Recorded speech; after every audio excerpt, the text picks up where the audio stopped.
BMW E28 fuel pump change. Not the in-tank pump, the inline pump underneath.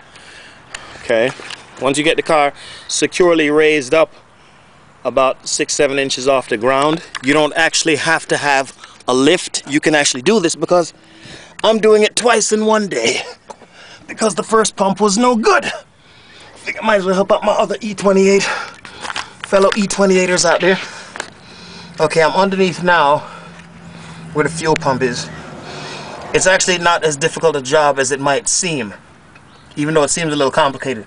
Over here, you have 3 bolts. 1, 2, I've already pulled them off. Got them here on the inside of the wheel. You have 1 bolt, 2 bolts, pull that off, and the third one is right here. See, the whole thing is loose now.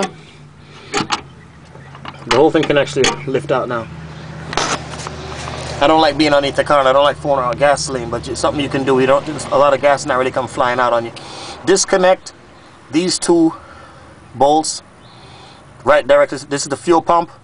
What's next to it is the fuel filter. I've already disconnected this bolt, these 2. Pull that off.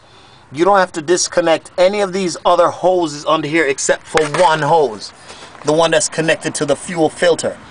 Disconnect that one. The whole thing can pull out.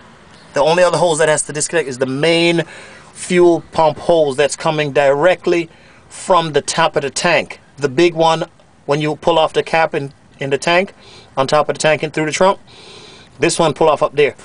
But the only one you have to pull out from down here is this one connected to the fuel filter, and then the whole assembly will lift out because you've already disconnected these 3 main bolts.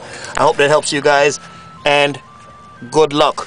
Okay, it's something you can do. It's pretty easy, doesn't take long. Disconnect everything. When you get everything out, unscrew this bolt and the other bolt over here, and then you can put in your new fuel pump, your new fuel filter. You have to just feed this hose back through, up through the top. That might be a little bit of a pain. Feed that back through up to the top of the trunk and try not to get it too crinked up so that doesn't inhibit the flow of gasoline. Alright, good luck with that.